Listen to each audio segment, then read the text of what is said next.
Yo, what's good, everybody? Welcome back to L Boxing. I appreciate everybody coming through the building. Make sure you guys hit that like button and subscribe for sure. We back again with another ranking show. So we have the new WBC rankings for the month of August. We're going to take a look at it. You know what I'm saying? Y'all know how we get down. It's that time. The first week of every month, you know what I'm saying? The rankings starting to come out like clockwork. So we're going to definitely cover them. My man JC in the building. What's good with you? Phyllis Nunez in the building. What's good, bro? Salute to you. Appreciate you guys coming through, as always.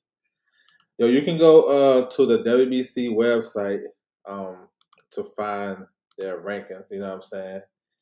And if you want to stay updated, feel free to do so. Marlon Prince in the building, my guy in the building. Salute, bro. Appreciate you. All right, WBC rankings. This is the heavyweights. We got Jit Cabriel as a WBC champ. We know he was the interim. Usyk vacated, so he became the full champion. I'm not sure what's next for him. I seen them talk about him and Gassiev unification. That'd be dope. You know what I'm saying? They can make that happen. Um, I suggested maybe Guido Vinello. You know what I'm saying? That's what I suggested because Vito, he was actually supposed to fight on the Moses Atama card, Moses versus Herkovic, and we know we're gonna talk about that too. But he's not on that card no more. You know what I'm saying? He's supposed to face David Alale. So that fight didn't happen. So I'm thinking, shit, maybe they slide him to the Cabiel card. You know what I'm saying? Maybe Cabiel fights in Germany again. You know, he did a big crowd last time.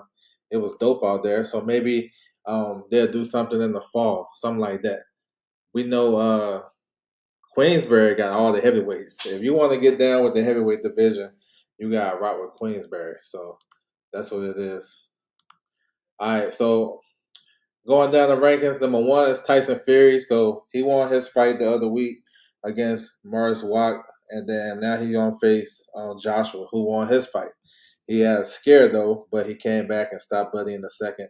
So they're supposed to have a showdown later in the year. They're talking about New York City, which is wow, because this is a UK fight all day long. But it is what it is. Money talks.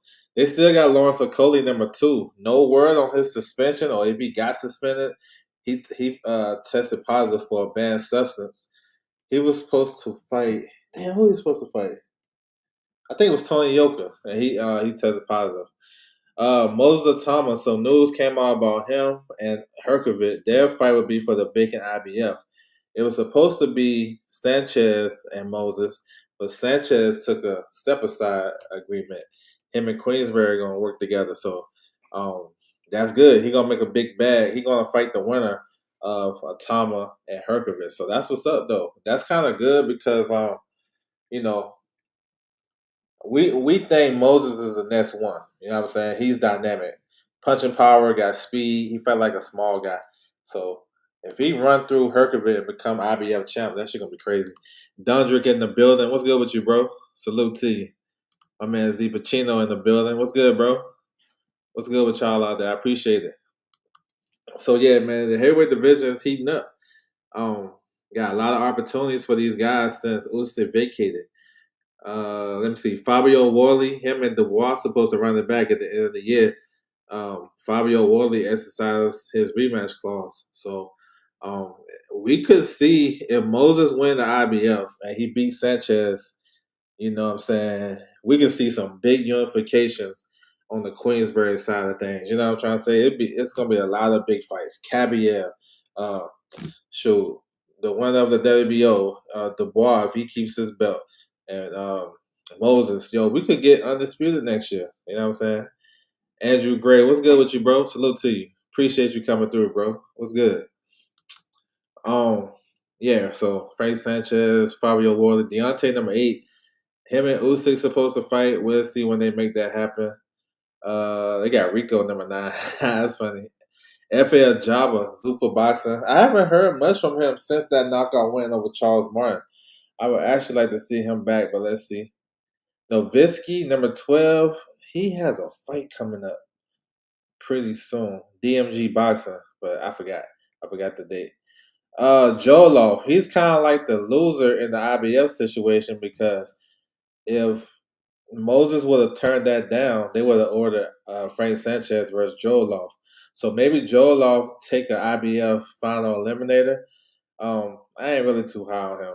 And then you got Guido at number 14. I heard Rico's supposed to fight. I heard what's the dude's name? I seen it on my timeline. I forgot, yo. Uh Overeem or some shit. I don't know. Yeah, that shit weird. Yo, Bridgerweight, bro, ain't nothing to talk about. I ain't gonna hold you. Ain't nothing. We're gonna go to cruiserweight. Cruiserweight got some big news in it, you know what I'm saying? And it has to do with the WBC champ, Noel McCallan. He was on the hook to fight Benavidez. Benavidez is basically his mandatory on some WBC type shit. It's rare that we have a unified champ as the mandatory for another title holder.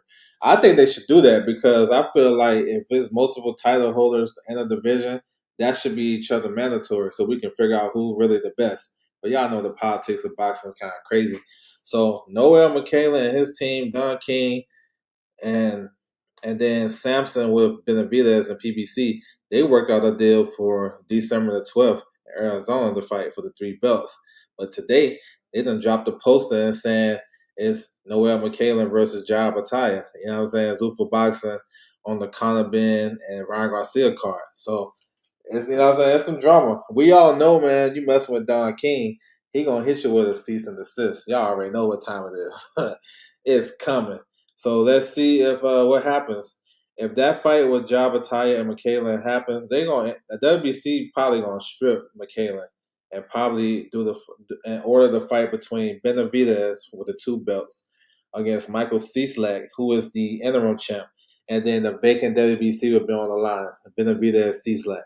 I can see that. You know what I'm saying? So yeah, bro, it's a lot of maneuvering in this game. Money talks though. Gary Russell Jr. did an interview earlier, stated he'd be interested. Oh yeah, that's a good fight right there. Yeah, I mentioned they should do a WBA eliminator. He needs to shake off that sleazy car salesman. Oh, y'all don't fuck with Samson? I like Samson, bro. Samson be on it. Samson be on that shit, bro. Oh, so Jabba Taya, he's number one. So when you see CBP, that's a clean boxing program with an asterisk beside it. He haven't signed up yet, so his position is pending that. So we gotta see that in the rankings. That's what it means. Chris Bell Smith, he's with Zuffa Boxing. He's supposed to fight Jabba Taya sometime down the line. Robin Safar is a silver champ. Vidal Riley is going to fight for the vacant IBF. This week we have David Naika versus Floyd Masson. Those guys fighting for the number 2 spot. Riley is number 1, so they'll run that fade whenever time permitted. So that's what it is. But yeah, it's heating up with the cruiserweights though. You know what I'm saying? We got some big fights to be made with Jabba Taya and Benavidez and McCallan. So it's a lot of stuff popping. All right, light heavyweight. So we have David Benavidez as a WBC champ. He said, Noel, he gonna get stripped. Yeah, I think so too, bro. Mauricio gonna hold it down for Benavidez. Man laughing. Michelle Rivera, dad called Samson a crook. Ha, he a PED cheat. Ha. Oh, my man, you beat me to the punch. Yeah, maybe he is a crook, but he had that dude Ali and everything. He embraced that Ali shit. He should stick with his guns and stay with the Dominican you know what I'm saying, the persona. He didn't try to be Ali and shit. That's what fucked him up right there. Um David Benavidez is a WBC champ and he's a WBA regular at light heavyweight, but I don't think he's coming back. 2 fights in a row at cruiserweight, I don't know. And he's a big boy anyway, and he looked real good at cruiserweight. So I think that would be his home. But we'll see what happens under that. But Turbiev is number 1, but he's waiting for a trilogy with Bivol. He's been out the ring for a long time. Ben Whitaker is fighting the IBF eliminator. He said, yeah, bro, I don't see it. I don't see it. You know what I'm saying? I don't see it. That's a lot. 25 pounds, the biggest jump in boxing, right? Ben Whitaker is fighting the IBF eliminator versus Connor Wallace. That's October the 3rd. So that'll be in the UK as well. Yeah, bro. I appreciate that, bro. Hit the like button as you guys come on in. Tap into the conversation. Yeah, bro. You can follow the rankings yourself. If anything, like it can be off topic, yo, bring it up. It's all good, bro. We with it. Um, Light heavyweight is actually it's a good division. Got some good names with Waxy, Hutchinson, Katiev, Hot Rod Kalazic. That's Zuffa boxing. Anthony Yard, haven't heard much on him since he lost to Benavidez. Zach Parker, Craig Richards. I know he was on the outs with Matchroom. You know what I'm saying? Oh, Najee Lopez got a big fight coming up the end of August, August 29th versus Juan Carrillo. So that win can bump Najee up the rankings. Yo, Najee might be in an eliminator or something like that down the line. That's Metcalf. He probably got one of the knockout of the year candidate on Zuffa boxing when he slept that dude with an uppercut. That shit was nasty. Yeah, he's stepping up. Conor Wallace is solid too, bro. Winston Lee, what's good with you? I thought so too. I thought he announced that, but I don't know. Let's see. He been out for a minute. Nothing really. I haven't heard much on him. I did hear the cruiserweight thing, but it been kind of quiet since. All right, super middleweight. Christian and Billy Canelo Alvarez gonna fight Halloween. You know what I'm saying? Saudi, Mexico versus the world. I think that's a tricky fight for Canelo. It like I would say probably like 3 4 years ago that would be a good style matchup. But right now we don't know how much Canelo got. You know, a lot of guys that Crawford fight, they're not the same. You know what I'm saying? Like a lot of guys, you not just I know Earl Spence is the big name, and that's the most recent one. But shit, look at Postal. When he fought Postal, after that, Postal got knocked down by a damn a prospect. A lot of these guys ain't the same when they fight Crawford, so I'm not sure if that's going to apply for Canelo. But and Billy has a high work rate. He got good power, good stamina. You know, Canelo always kind of fades late in fights and kind of take his time, and that's an interesting fight, bro. You know what I'm saying? I don't know. Like, I don't know who wins. I think and Billy can get it, but we'll see. Pro Box have been doing a lot of business with WBC lately. Najee definitely would be in position. Yeah, he got some good rankings in the WBC and the WBO too. So yeah, for sure. Kovalev fight messed up Yar whole career. Oh, you think so? Yeah. They said that was too early. I like Yar. He's a good guy though. Um, he elite. He's just good. He ain't elite. He's just good. I feel you. Okay, yeah. He's easy to root for too. I like his style and his swag and shit though. He just had hard luck. You know what I'm saying when he faced the top guys. Lester Martinez, he's the WBC interim champion, fun fighter. See, but that's pro box right there. And Lester Martinez is always in a fun fight. Any WBC implication for? I don't think so. I would have said maybe the IBF, but they dropped Simpson. I know the IBF rankings came out today. I'm gonna do those tomorrow. But I'm not sure. I haven't heard much. Maybe they add something this week. You know, it's fight week, so maybe they add some. So number two, Jacob Bank. He won an eliminator in April. He looked good a couple weeks ago on AJ's card. He's a dark horse in this division, and I think he can do some numbers against these champions, bro. I like him. Pacheco is number three. He's looking to come back at the end of the year. Let's see. I thought he looked good though in his last fight against Elaine. He looked good, better than the December fight against Saljo. They go Saljo number five. Beg the Bully is the mandatory with the WBA. Let's see if Jamal Charlo can get back in the mix, but I don't trust him. I'm just be honest. You know what I'm saying? I felt like if Jamal Charlo, I feel like Jamal Charlo should have got on the undercard of Rolly and Tiafimo. Don't let this dude sit out the ring too long and have too much idle time. Y'all seen that damn that back and forth with him and Boo Boo Andre? That shit was wild as hell. They go Troy Williamson. I see Callum Simpson in there. Edgar Berlanga is up in there. Former champ Jose Resendez. Good names though. Beck, no Maga Beck up in there. Oh, Daniel Planas. No, Daniel Blancas. Daniel Blancas is signed with Jose Benavidez Sr. He been fighting on a lot of undercards for Benavidez and PBC, so he might have a step up coming up. We'll see. Who they give him? So maybe they put him like on a main card now. He been fighting on the prelims and the undercards. All right, the middleweight division is starting to heat up just a tad bit. It's been a dormant division. It's the glamour division of boxing, but it's been on some bullshit as of recently. We haven't had the top guys fight each other, and it's just been crazy. So Adamas is a WBC champ. He probably the number one guy in the middleweight division. He's nice. He can do a lot of good things in the ring.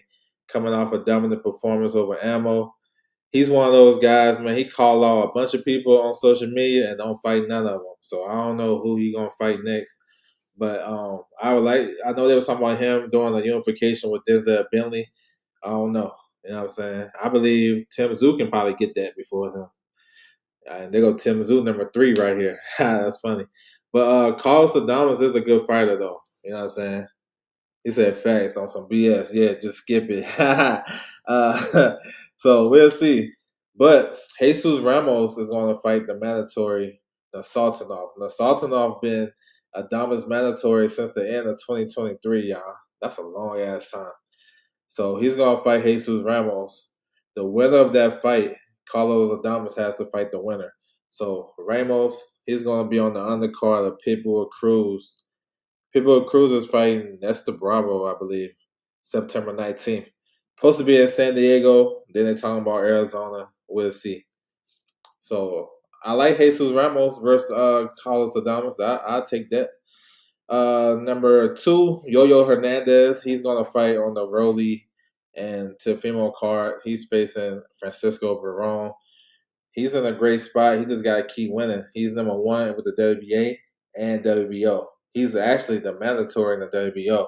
So since he's taking a little in-between fight, Denzel Bentley may have an opportunity to do a voluntary or a big fight, a big name. You know what I'm saying? So we'll see.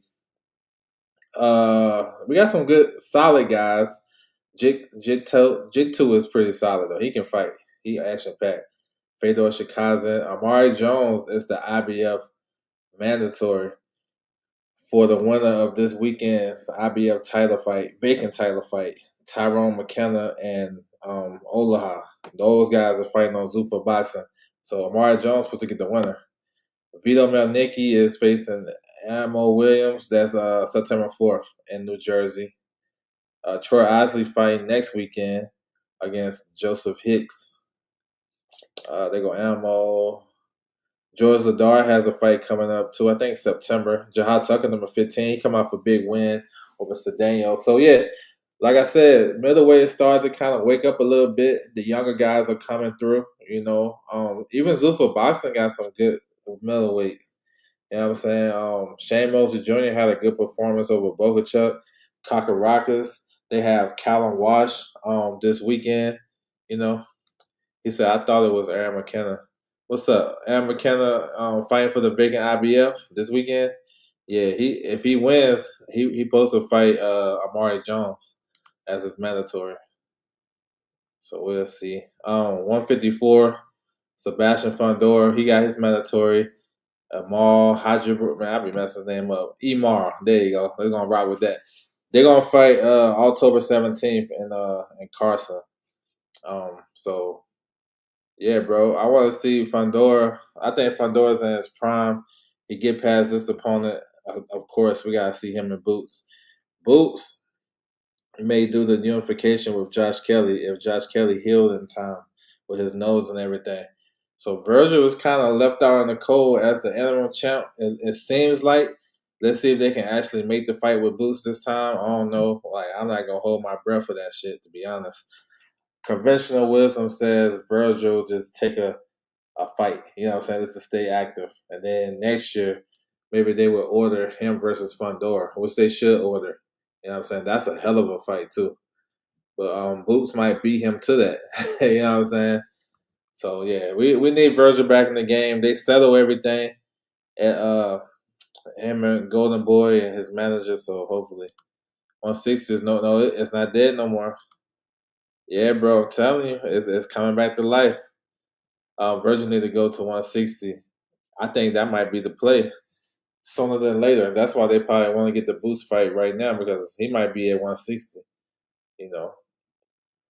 The biggest name at 160 now is Tim Zoo. Ha, that's crazy, ain't it? He's the man.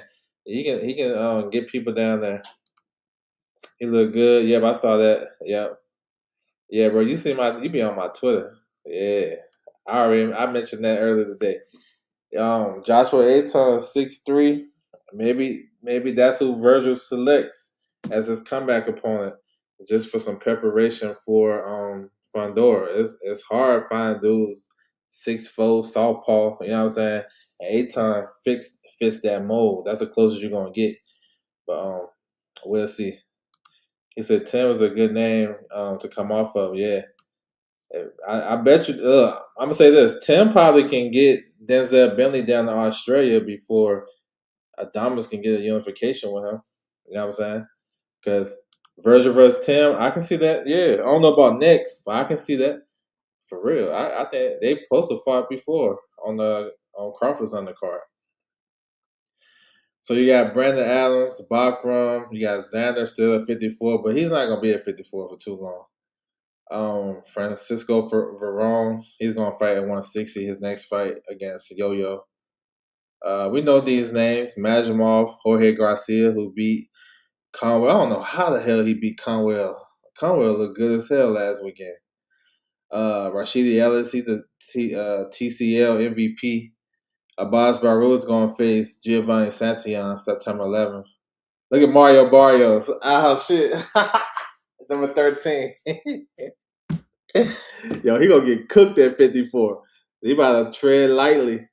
You know what I'm saying? He about to tread lightly messing with them boys at 54. Yeah, he just handed his belt to my man. He said, okay, I'm with you. Do you feel? No, I don't feel like no. Those guys would be good for camp. No, you right.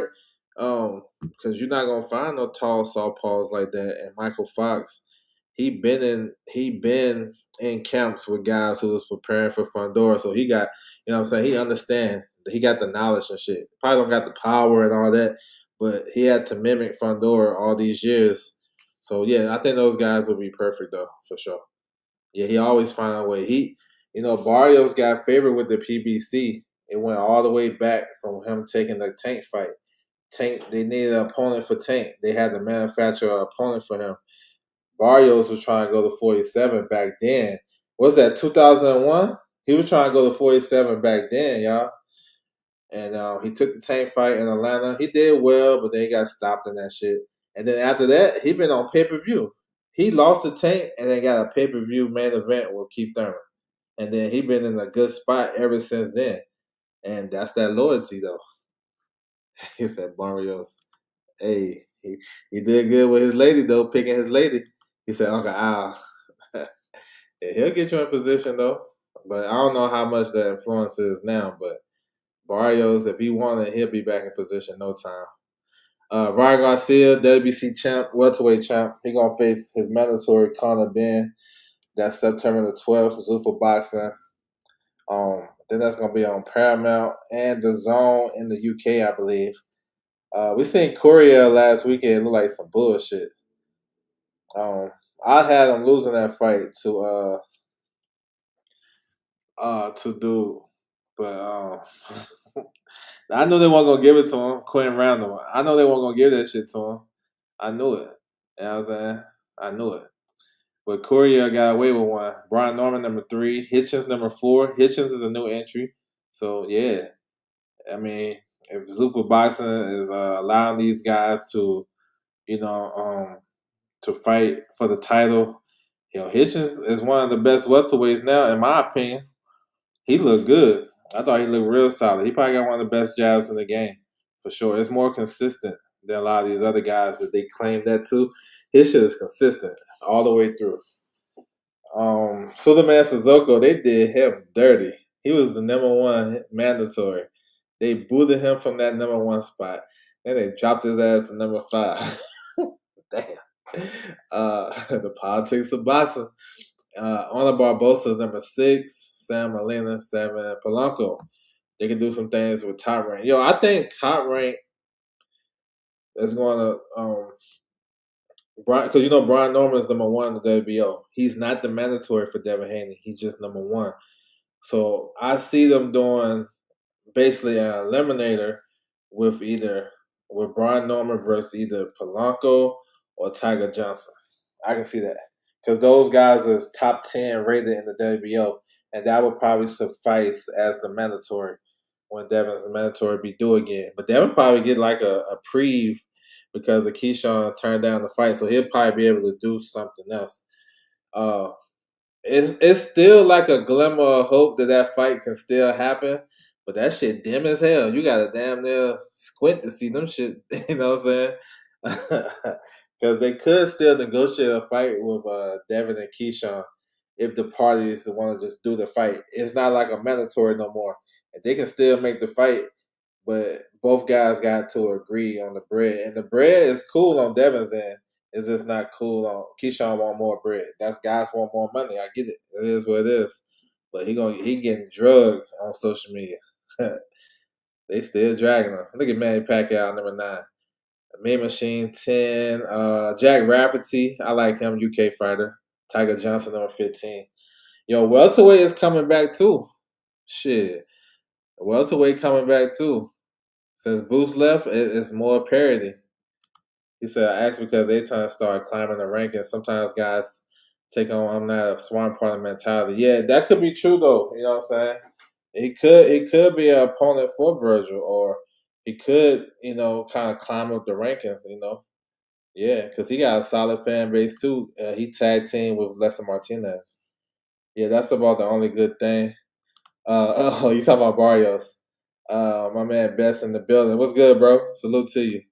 Nah, I don't know. I think what messed him up when he had that fight above 147, and I don't think he did the right things in camp to make. I don't think he can make 47 no more. Maybe he need to go 54. Yeah, he lost that fight. Hitchens my sleeper in this division. Shit, I think he one of the best ones in this division. To be honest, look at the champions. Um, Him and Devin probably a close fight. Very tactical. They probably even if you want to be honest. But he beat Paro already. I think he'll beat Rolly. I think he'll outbox Rolly. Um, and Ryan, he'll give Ryan some problems too. Yeah, I saw that. Did you see Gustavo's remarks about Dev being a super champ? Yeah, I see. He said they can request it, and if they request it, they'll probably get it because of his track record in the game of boxing and his accolades and stuff. But they have to request it. And then he'll have the super champion status where I think he'll have a mandatory every 18 months and all that. So maybe they should hop on that. I don't know. Hitchin says Suzuka wanted too much money to fight. Man, I'm glad they didn't make that fight. Man, that I don't know if that's a good style matchup. You know what I'm saying? For us fans. I like Norman versus Tiger, Polanco versus Curiel. Man, Curiel on some bullshit. Hey, Golden Boy got some welterweights. They got Ryan Garcia, Curiel, Rocha, Barbosa. You can throw in the dude Kenny Sims. They got the young dude Joel Arate. He fought last weekend, so they probably can do a little round robin. Rolly the King at 47. He tried. Look, Rolly tried to fight everybody though. I don't know. We'll have to see. We'll have to see. Maybe Curiel contract with Golden Boy up. It is. Oh yeah, he might be a super boxer then. I don't know. All right, 140. We got Dalton Smith as WBC champ. He been out the ring, lost some momentum because of his injury. He was supposed to fight Playo in June. That fight got pushed back to October. That's a good fight though. Um, Playo had to go on the road. He had a little comeback fight, tune-up fight in the DR last month. So Playo is back active. Um, yeah, bro, that's a good fight. Pitbull Cruz is gonna fight Nestor Bravo, and he got a new team. He's with Team Canelo, Eddie Reynoso. So he supposed to headline a show on PBC October the 19th, either San Diego or Arizona, from what I heard.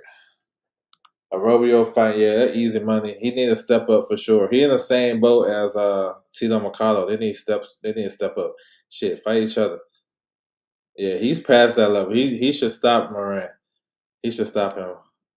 Or Pitbull on that Juice Crazy. The Juice Crew. Sandor Martin, like that's a good name. You know what I'm saying? This is my beef with Adam, not Adam Azam, but Tito McCullough. And I don't see Tito in these rankings. But if you look at these names, it's a lot of good names at 140. But he select a man with Tego. That's some bullshit. Like it's a lot of names that's better than that. You know what I'm saying? I don't know. But Sandor Martin's a good name. Adam Azam, yo, watch out for him and some news about him soon. He might get a big name. He must try and get a former world champ. Let's see. He already had one in Lipinets, but he's faded. He might get another one that's faded. Arthur Belasanov, number 4. He's gonna fight for the vacant IBF against um, Delgado. That's on Canelo's undercard. You got Matisse coming off a knockout loss. Duarte. They said and Duarte and Antoine Russell is in negotiation. That's a hell of a fight right there. Tito is going to be get shared by Salida. Wouldn't surprise me. He might lead them. I don't know. He said, okay. John Fernandez, Brian Flores. That's Pro Box. Flores is Pro Box. Emiliano Vargas is number 1 in the WBO.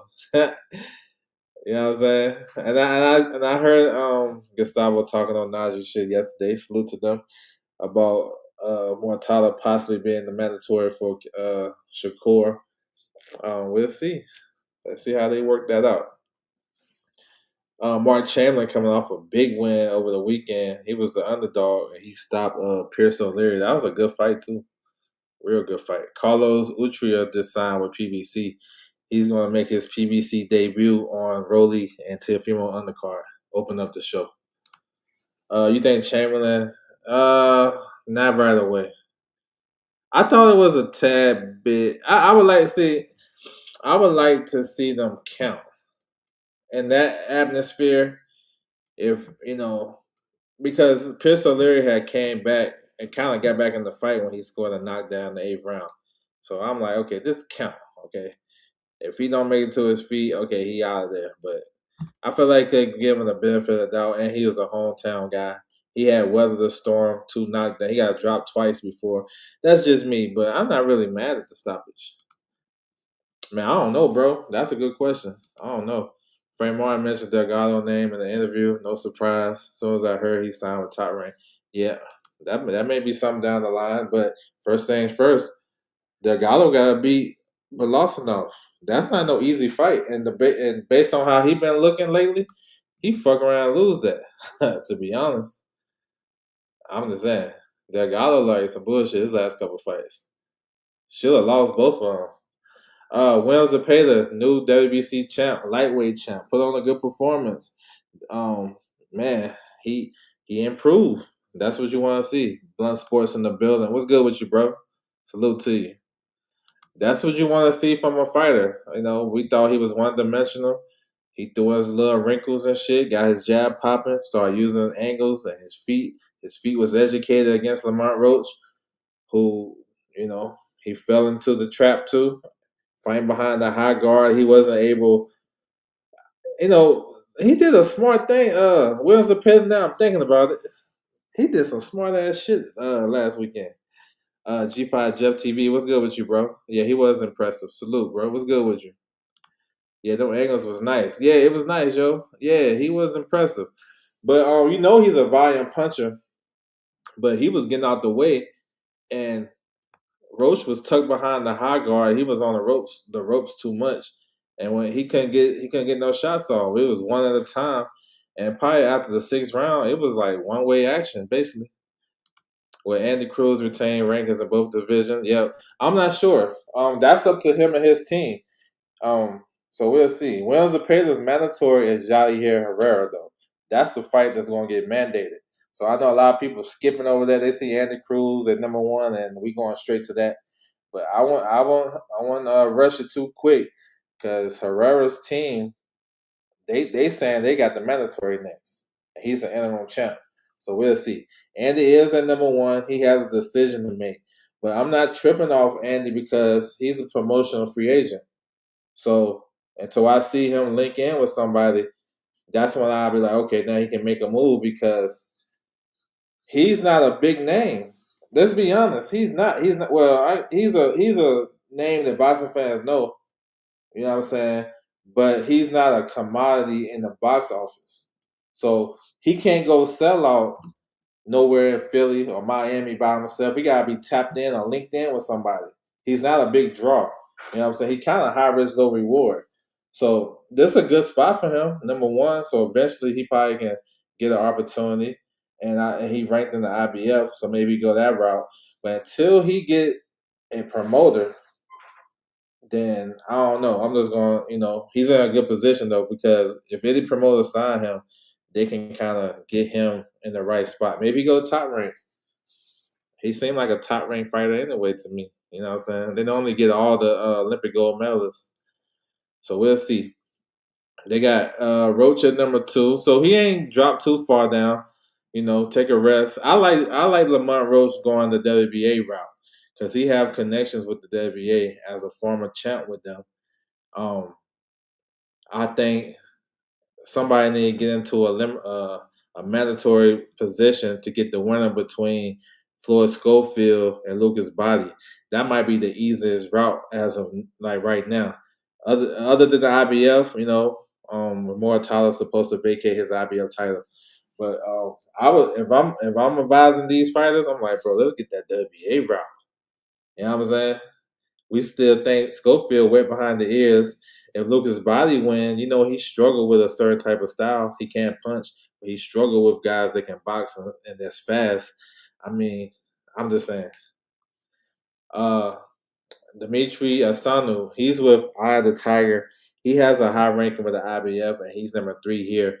Those guys been doing a real good job with their fighters, Christian and Billy. They got Stephen Butler, a nice bag against Berlanga. They keep their guys active too. So maybe he gets something. Sam Noakes is fighting Baranachek on Moses Atama undercard, August 29th. Justin Paul though, number 9. That look nice right there. Alan Chavez, he's gonna fight on Andy Ruiz undercard, my bus, September 4th. He's gonna face the Southpaw Ederson Garcia from Dominican Republic, who just got cut by Super Boxing. That's crazy. They cutting people already. But that's an interesting pick because Garcia is a southpaw. The WBO champion is a southpaw, Abdullah Mason. So maybe Chavez is getting ready for that. Chavez is nice too. He signed with Matchroom. He's a good fighter. Good fighter. So he might be the mandatory for Abdullah Mason because Cordina is having issues getting into the country with some legal issues. Let me see. They go Cordina, Lucas Body. Jordan White got a big fight coming up. Big fight against, I think, he's facing Torres. Mark Masayo versus Andres Cortez. That fight should get announced pretty soon for the undercard of Ryan Garcia and Conor Benn, Super Boxing. Would you say Alan Chavez go the WBO route? He's number 2. IBF, he's number 3 now? Oh, that's cool. Um, if the title is vacant, IBF route. IBF route. Nah, I took it back. Because I had a chance to take a look at the IBF rankings, but yeah, if he's that high and if he can get past one of them guys and get into that position, then yeah, for sure IBF. Go get the vacant title. Then you be in business to unify and stuff like that. Um, I think I've been the only one saying this and pushing this. I wouldn't be surprised if the IBF and WO make a precedent and order Abdullah Mason against the highest rated contender in the IBF for the vacant IBF title too. So his WBO title versus the vacant IBF title and the highest rated guy, who is that Arthur guy. And because they linking up together, they about to do a united type of convention type shit, and they want to work in the direction to make unification with the IBF and WBO. So maybe that's a precedent they set. I'm just jumping ahead. I ain't saying it's gonna happen, but most of the time when I say some shit, I forget I done said it, and then it'll pop up, and I gotta hit the receipts again. You know what I'm saying? I be forgetting. I ain't gonna lie, yo. I be saying shit randomly, and all of a sudden the shit be coming up. Like the other week, I'm like, yo, so Frank Sanchez ain't gonna push for his vacant world title fight? What's going on? Now this week, now they done made the deal. Oh, that's why they was quiet. I promise you, bro. Like I do be getting inside information. Don't get me wrong. But some shit, I be curious. Like, yo, what the fuck going on here? And then I just said that shit come to fruition. I ain't gonna hold you. Abdul, oh, that's a hell of a fight. I think first thing first with Zepeda and his mandatory, but yeah, give me that shit. He said, "Yeah, bro. IBF for sure. Yep, go to IBF. I'll get that vacant belt. I don't know it's coming out today. I randomly checked the rankings and I saw it change. Yeah, they can't. Yep. I'm gonna do a show on the IBF tomorrow. I'm gonna take a look at it. Gustavo said Abdullah would be there this week. Oh, that's what's up. Um, that would be fire. Yeah, that Abdullah versus to get that IBF. Yeah, he said nice facts. It'd be months ago. Yeah, bro. I'll be forgetting about it. And then it'll pop up. I'm like, hold on, did I say something about that? Then I go find my receipt. I'm like, hell yeah. We're gonna run that back. Um 130, we got Oshaki Foster as a WBC champ. He coming out with two real good performances. He understanding now. Like Lethal Shooter be saying. He got it. He good fighter. Let's see if we can get that unification with Navarrete. Navarrete has a mandatory that's way past due. Charlie Suarez. Charlie Suarez had a first round knockout on Pro Box. He gonna want his position. You know what I'm saying? He signed with Samson. My man don't like Samson. A lot of people don't like Samson, but Samson he get those guys opportunities. Um, so let's see. Ashaki Foster has a mandatory, but it's not due yet. The interim champion, when you see an interim champion, sometimes that can give a champion kind of a leeway to make some bigger fights. Sometimes the interim champ take on the mandatory, you know what I'm saying, while the full champ can kind of maneuver. Kind of like how they doing in the middleweight division with Carlos Adames, full champion, interim champion Jesus Ramos. He about to fight the mandatory in September. So I think Ashaki Foster deserves a big fight. 130. If he can solidify 130, that'd be cool. I'm one of those guys that's on board with him and Shakur. I like that fight. I think that's gonna be a high level chess match. That's gonna be a good fight. I would like to see that. Um, he got business at 135 pounds too on the top range side of the street because he can get in position too. Maybe he can holler at Zepeda.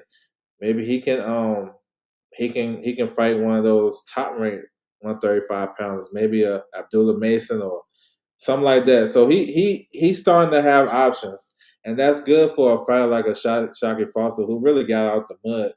You know what I'm saying? And he got it the hard way. So now it was a time where he couldn't get no smoke, or he was definitely on the outs and shit.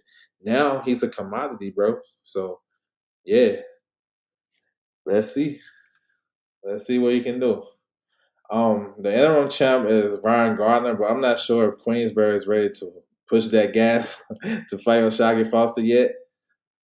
He do have a back end over there because he with that football team, he just did some good numbers or did a good. I don't know how good the number was. Let me take that back. But he did a soccer stadium. You know what I'm saying? So that got to be something. So I feel like if he didn't sell that out in his last fight, maybe he'll sell it out if Ashaki Foster come over there. You know what I'm saying? I'm trying to, be positive on shit. Um, he said I'm hearing more shock versus now Red Tape ramping up. We're gonna see. The wild card is Charlie Suarez. You know what I'm saying? That's the wild card. Look at Antoine Russell Gary Russell Jr., Mr. Gary Russell. The OG. He's number 3. I like that. Ford number 4, but I'm not sure where he goes. Ray Ford is in a kind of a tricky situation because he was already low risk, high risk, low reward. He came up short against Shock Foster. Um, I don't know where he goes. I mean, he missed out on the opportunity to go down the IBF route. To be real, he missed that out. He missed on that. He could have probably had better. He probably could have a title shot at another situation, but that was a setback with him and Shockey Foster. So I'm not sure if he stay at 30. Do he go to 35? I don't know. He's in limbo. Maybe him and Nunes should fight. In the winner, I guess, get the pink slip. Charlie Suarez, number 9. Look at the Mongolian Mole, number 11. Earthenbeck. He's with Probox. He can fight though. He nice. Oscar Valdez is a free agent, so I wonder if Oscar Valdez can make one last push. I would not look. I would not be surprised if Oscar Valdez get that Shockey Foster fight. I won't be surprised. It will not shock me at all, and no pun intended. For real. Get one of them. Get that name on your resume, and as a common opponent with your op. I'm just saying, I can see it. But Oscar Valdez is a free agent now, so I'm not sure if Top Rank want to do business. Let me see. I'm back in the chat. He said, "I'm gonna go back. Do you think Mortala give Shakur problems if they fight? I think he can for sure. He's a patient fighter with heavy hands. He's smooth. You know what I'm saying? So he can kind of throw off. I can see him throwing off Shakur's rhythm in spots, but he gonna have an issue if he's waiting for Shakur. If he's not, he's gonna have some issues because he got to make up his mind. He's gonna be aggressive, or he's gonna be tactical. He got to pick his poison. If he's aggressive, he's gonna get clipped with shots, with a lot of shots that he probably don't need to get hit with. If he try to be technical and try to box with Shakur, he gonna get washed. He's not all smart in Shakur, so he gonna have to make up his mind on the game plan. I can see him mixing it up. Being rough and tough on the inside and throwing hard shots and working on the inside and then boxing real smooth and keeping Shakur. But you got to pick your poison. Either you're going to be dedicated to be a pressure fighter and let your hands go, or you're going to sit and try to match wits with Shakur. And I take Shakur on that all day long. No, Suarez is no walk in the park. Nope. Them Filipinos, they hungry. You think they offer the name opponent to Ford, Nunes, Valdez? Maybe. I don't think it'd be Ford. Shit, I don't think it'd be Ford. Is Ford Dickinson feasible? I mean, I don't know. If it is, I would say it'd be on the Matchroom Queensberry 7v7. I would say that. But I don't know. I think Ford on the outs. Who you got, Andy Cruz or Ray Ford? Probably Andy Cruz to outpoint him. What's up, fam? Steph in the building. What's good? My lord, that'd be crazy. Valdez, Nunes, I guess, yeah, that's a good fight. Gotta go back. I appreciate it, bro. Salute to you. So Bruce Carrington, featherweight. We had the featherweight division. He's the WBC champ. Ray Vargas is champ at recess. I seen an interview with Mauricio. He said Ray Vargas got some big coming up. I'm thinking this Nick Ball rematch. I don't know. Look at Nick Ball. Nick Ball #2. Cristobal Lorente is Shushu's mandatory. But I'm not sure if Shushu. Well, man, look, this division ain't trying to unify. None of the champions trying to unify. They all 4 of them on some other shit right now. Angelo Leo about to take a tune-up fight in New Mexico. I ain't really mad at him because he been inactive and it wasn't his fault that he didn't fight. He was gonna do his mandatory. So I give him a little pass. But Espinoza, Shushu, B Figgy about to go to Japan. Like, come on, bro. What are we doing? We got 4 good champions and like we're not gonna get a unification. So Shushu, he should fight. Shushu should either fight his mandatory or go up to 130 and challenge Ashaki Foster. Let's do it. Fuck it, because they're not unifying. So whatever. That shit kind of rub me the wrong way because you got 3 champions at featherweight are promoted by the same promotional company. What the hell going on? There's some Leo Santa Cruz, Gary Russell Jr. shit. That shit is weird to me. Weird behavior, and it made me not want to support featherweight division. I'm about to skip this shit. 122. We got Naoya Anyway, undisputed champ, the only male undisputed champion right now. I see he done gave Bam an ultimatum. Lorente is a tough fighter, bro. He's tough. He's tough. He get better as the fight goes on. If Shushu is having trouble in the late rounds like he did in that last fight, Lorente can capitalize on that. I'm telling you. Um, Scooter Davis. Oh, you talking about? Yeah, yeah, the last fight. Oh yeah, he got a gift too. He's not Scooter Davis no more. That's Derek, bro. He went back to the government after that performance. You see, he been quiet since that performance. Man, shit, I don't know. Uh, Frampton and Leo Santa Cruz. Your PBC days right there. Yeah, I think they still talking. The biggest hiccup with that is now Rete has an overdue mandatory. Charlie Suarez. Um, he said, "I'm about this. Yeah, bro. Nah, bro. That should be getting me mad, yo. And you know what I'm saying? Like we got control over a lot of shit. Like we don't gotta cover all this shit, none of this nonsense. These guys over here playing games. What they really doing, they waiting for any way to come up. So they gonna hold on to their belt. They wait for any way to say pick me, you know what I'm saying? Pick me type shit. That's what they doing. Instead of just, okay, bro, let's try to be great. Let's make the fight happen, put pressure. Everybody's on the zone now. Even B Figgy is on the zone. Everybody is under the zone banner. Don't nobody have a bright idea and say, "Hey, the zone, let's do a little mini unification." You know what I'm saying? We got 4 champions. We can just run those. You don't even gotta do no other fights. You can do those 2 fights on the same card. The winner fight each other in 8 months. You know what I'm saying? They can do that. But you know what I'm saying? Fuck that. Then we gotta see these voluntaries and motherfuckers we don't want to see fight. You know what I'm saying? That shoot shit get devalued. He's fighting on the damn undercard in Cleveland, where he probably should be trying to headline in the theater. You know what I'm saying? Like, shit's weird. It's weird to me. I thought, man, that isn't there isn't certain situations though. That's a myth. It depends on the situation. If the sanction body order a mandatory first, a lot of times that mandatory will go ahead of a unification. I mean, it's writing in these rules where these the teams can go to the sanction body and say, "Hey, we want to do a unification. We'll satisfy our mandatory position. After that, can you give us an alibi? You know, what I'm saying some leeway, and then they'll do that. It's certain situations, but this shit ain't trumping shit at featherweight because nobody trying to make one. So how can it trump if nobody trying to make it? He said, "Why is Matchroom giving somebody?" I don't know, bro. It's weird. I don't. This dude be destroying his momentum. He win a fight, look good, and don't see him for another year.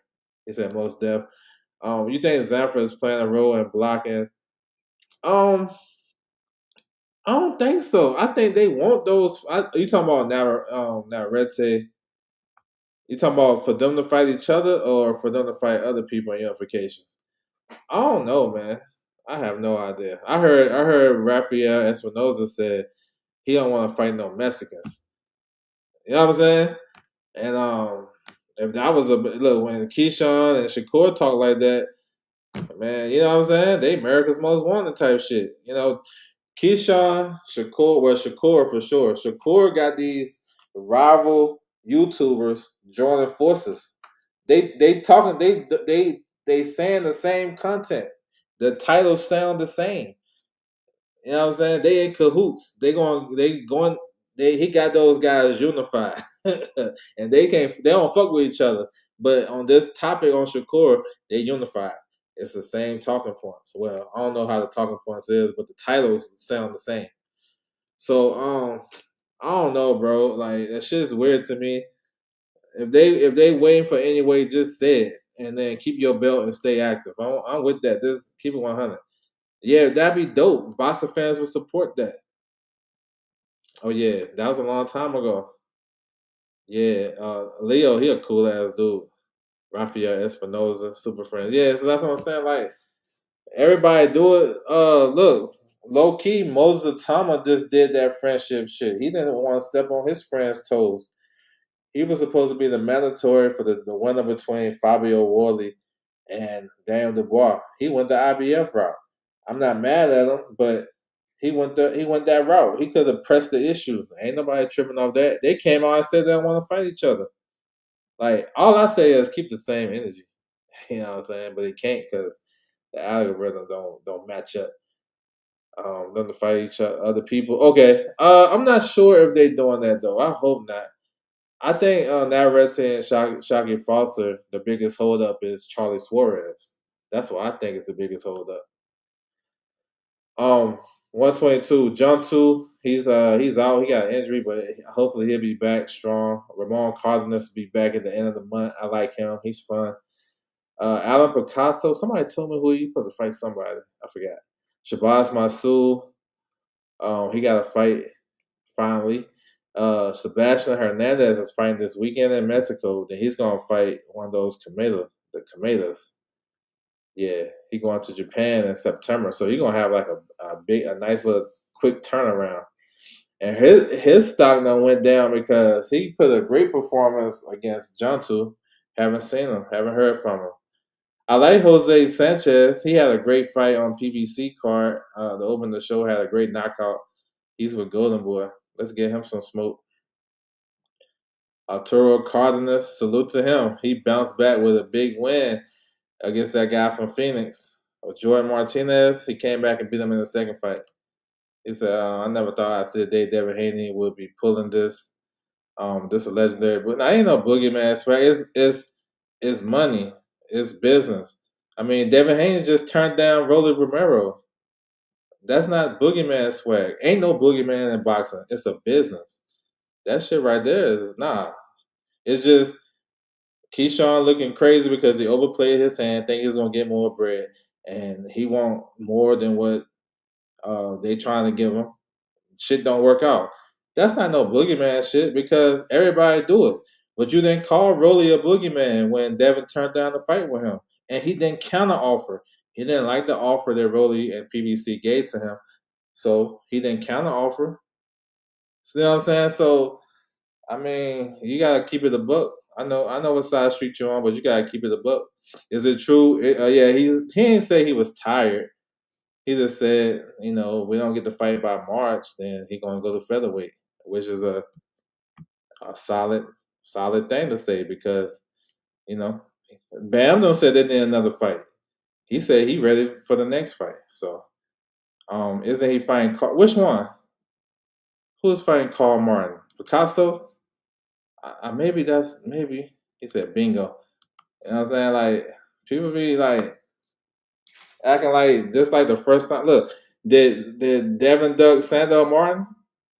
You know what I'm saying? Look, because y'all boogeyman definition is different from mine. A boogeyman for me don't turn down no smoke. You know what I'm saying? Don't turn down no smoke. For real. Shit. I'm just saying. Look, Debo, even in the movie, he did some sneaky ass shit and jumped in Stanley's window. He didn't go in Stanley's house when he was there. He didn't walk on his yard when he was there. You know what I'm saying? He waited till he bounced and started talking shit. Then when he left, he done got up in his house, got that 200.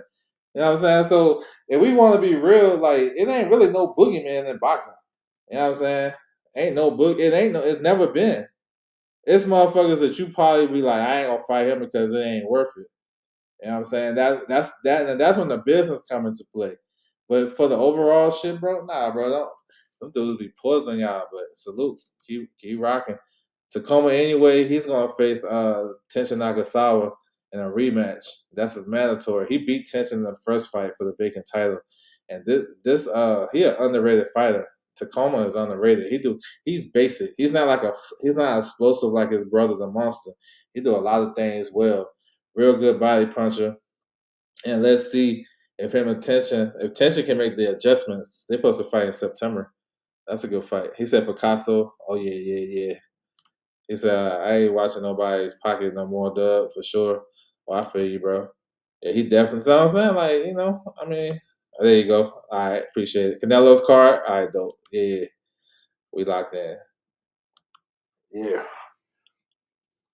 Um, that's a good fight. Andrew Kane, he been out the loop.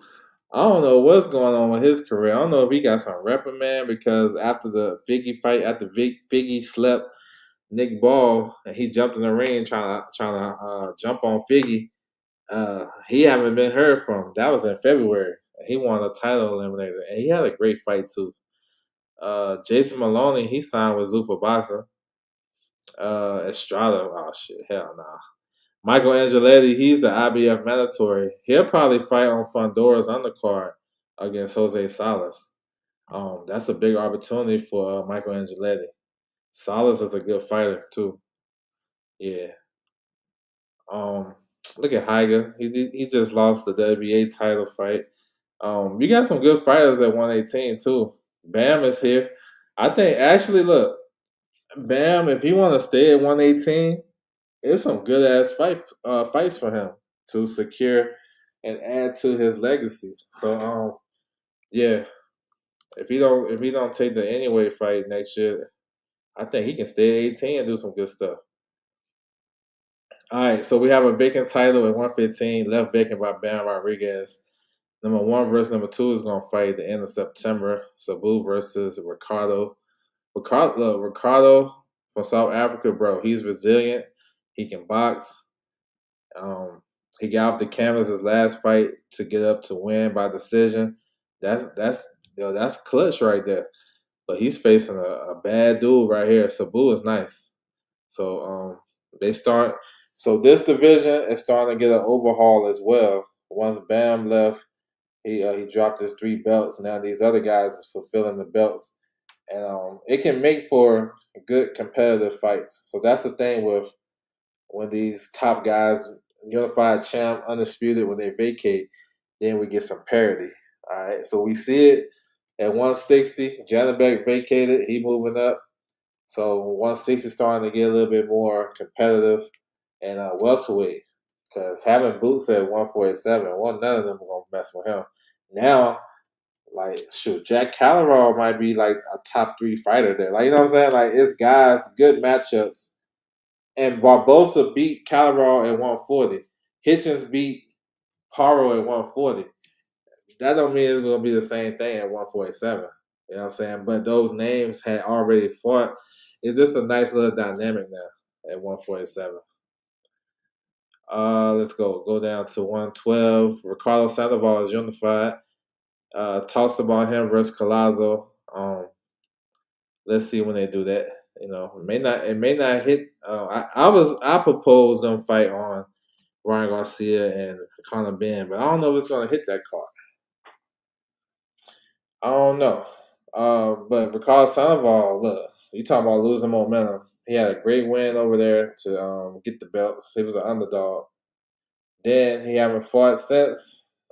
He had a mandatory in Galal. Fought. That fight got canceled altogether. He just been out of the ring for a long time. Masamichi Yabuki is the IBF champ. He had a mandatory. Just got ordered today, yesterday, I think. So he got to fulfill that. I don't know if he's gonna get a unification after that. Hopefully, it's time for Anthony Oscar to unify. He had about 3 or 4 title defenses, the WBO champ. So yeah, 108. Awada, he had a good performance and a fun fight against Badilio recently. Is John 2 gonna be? Yeah, he's gonna stay at 122. It's still a possibility they can still fight. You know what I'm saying? If Bam go to 122. David, he got a fight coming up. He's gonna fight one of them Japanese fighters. I forgot the date, but he got a fight coming up. So Awada, he just fought his mandatory, so he look like he's free and clear for unification. Maybe they can do a unification with the IBF champ. Rene Santiago, he was unified, the WBO and WBA, but the WBA put him in recess because he's nursing an elbow injury, so he had to pull out his mandatory fight. So Kira is going to face Carlos Canizales for the vacant WBA. The IBF champ Sam Street is a man. He had a good performance against his mandatory Sergio Mendoza. I would like to see him in a Wilder fight. I think that'd be a good one. And then 105, man, ain't shit to talk about. Only that, well, you got a new champ at 105, Cruz. He beat Jerusalem in the rematch. Maybe they running back. I don't know. But other than that, ain't too much to talk about. Alta Collazo, unified. He ain't trying to unify with the other champs. Pedro Toleran, like he can't get a big fight. So maybe they can just delete this division and everybody move up to their natural weight classes.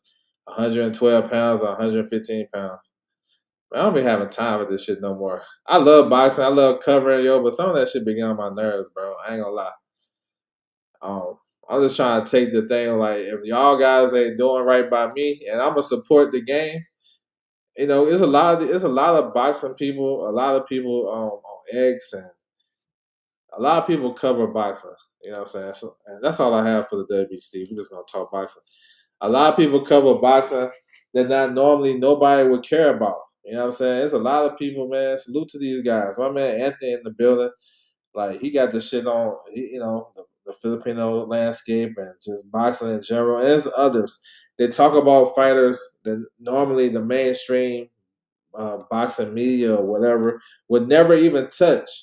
So it kind of, you know, when these guys do that, you learn from that, right? And these fighters, you know, I don't even know if they even care or even acknowledge it, but somebody don't care. So yeah, delete the division, bro. Hell yeah, get rid of it and go to your natural weight. He said, "Be well." Salute to you, bro. Yeah, go to your natural weight, bro, and maybe you get some more competitive fights. But we have a lot of power as fans, but we always accept the bullshit. You know what I'm saying? Like the way Keyshawn get done, right? Yeah, he did some wild ass shit, right? But I hear fans saying he ain't gonna never get another opportunity. I ain't never want to hear nothing else about him. But we're not disciplined enough to cut him off. You know what I'm saying? We not. You know, I think he did a IG post. I seen it. Well, I didn't see it, but because I didn't click on my stories on IG, but I seen that he had some lit up. Um, and I'm thinking like, I bet you people going crazy under his post. Like, why even acknowledge it if you don't fuck with him? Imagine if boxing fans had the discipline not to even disannoy this dude, block him, don't even comment, keep that shit minimum. But you know what happens? They'll do a post, they get like a million views, or 100K likes, or whatever the case may be. Then they back in the game, baby.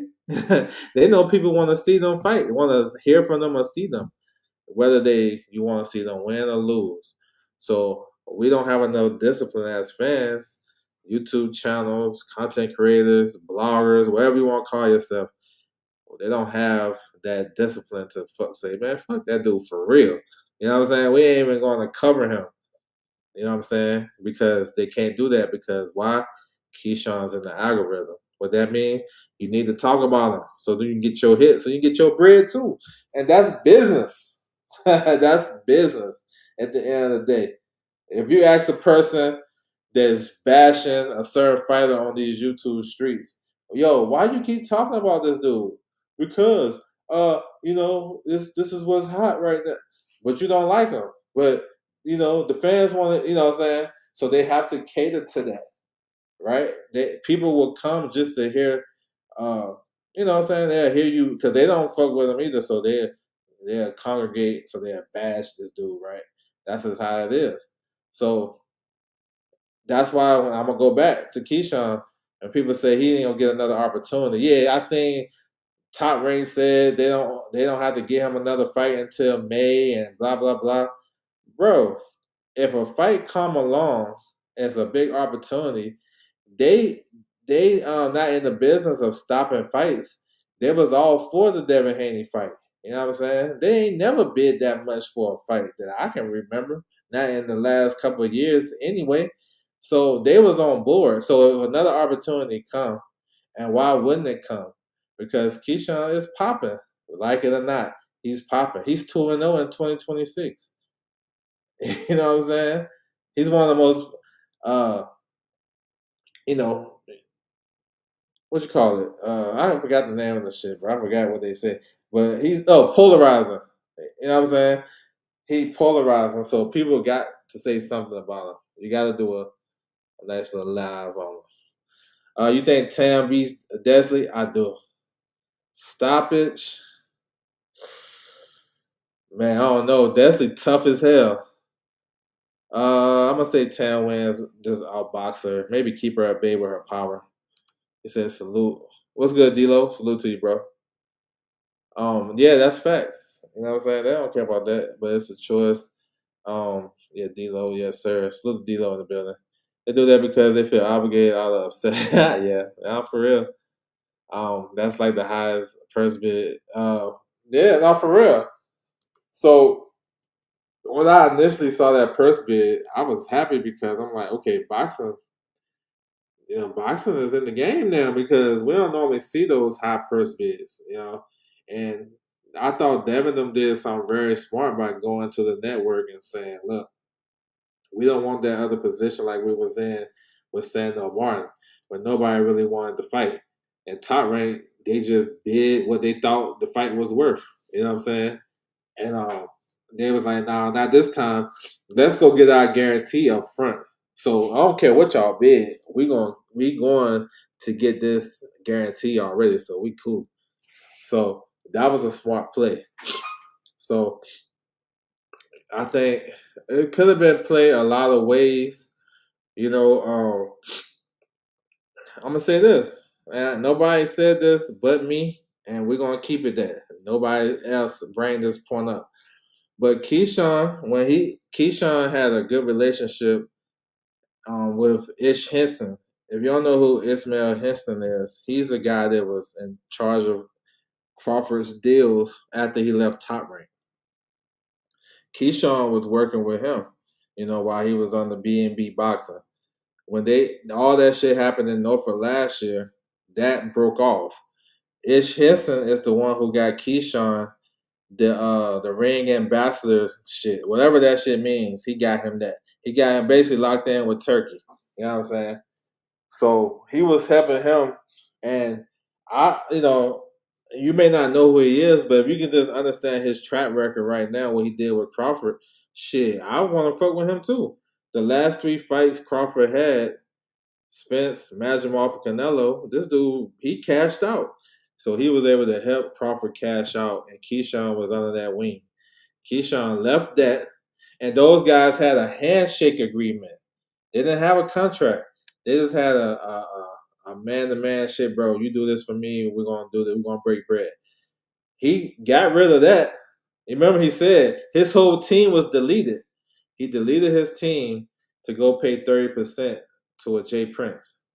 Now, Jay Prince been in the game for a long time. He know what he's doing. He do whatever, right? He's successful in the game for a reason. He been in the game. But that's a stretch.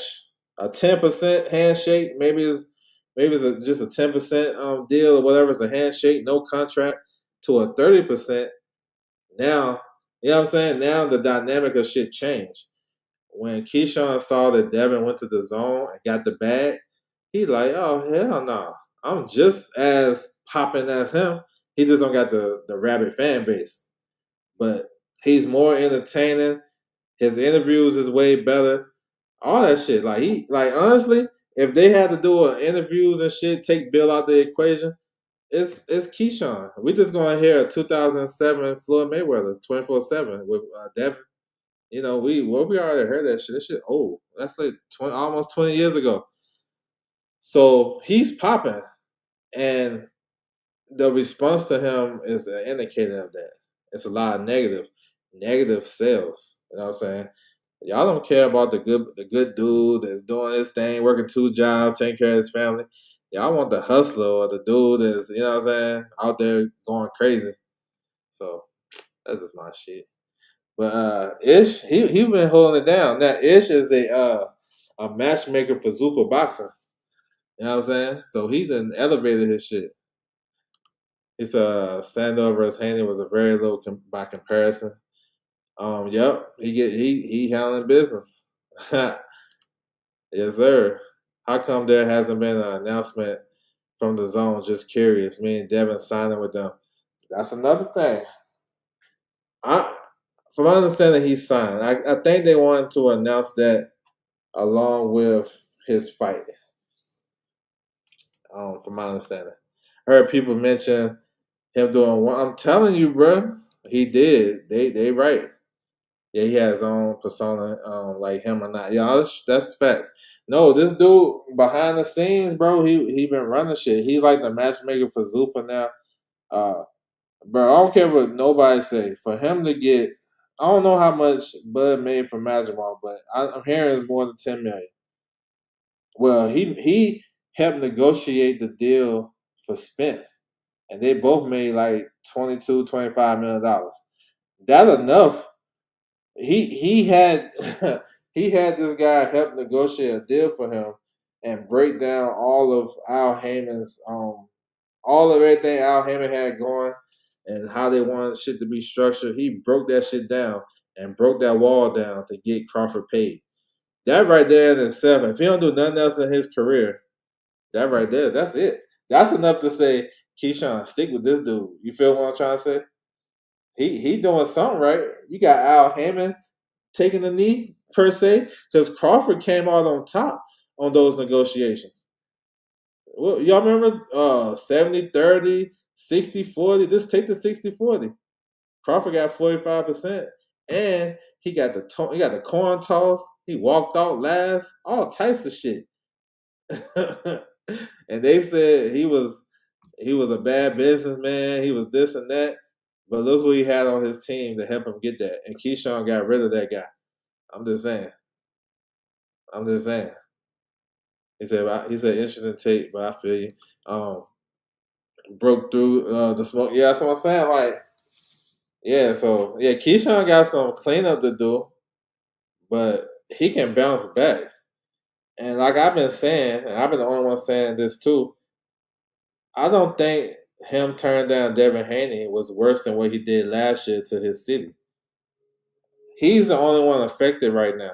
And then in a weird scenario, he actually gonna come up out of this because people gonna hate him. They still gonna tune in, and they still gonna have him in the algorithm doing all types of shorts and videos and lives about Keyshawn being a duck. That shit get traction. You know what I'm saying? But what he did in Norfolk, he just disrespected the city. He got his brothers fired. I know Keon wasn't with Top Rank, but Keon is a prospect, got one fight this year, and this August. You know what I'm saying? Now, you can't tell me that's not a direct correlation to what Keyshawn was doing or what Keyshawn did. Because before that, he fought like 3 or 4 times on Keyshawn's undercard. But after that, he fought one time on Keyshawn Davis undercard. So you come on now. Kelvin got exposed, got beat, got fired. You know what I'm saying? Top rank. We cool on y'all. We only rocking with y'all because of Keyshawn. That was part of the deal. But you guys don't bring nothing to the table, so I'm cool. We're gonna keep our working relationship with Keyshawn.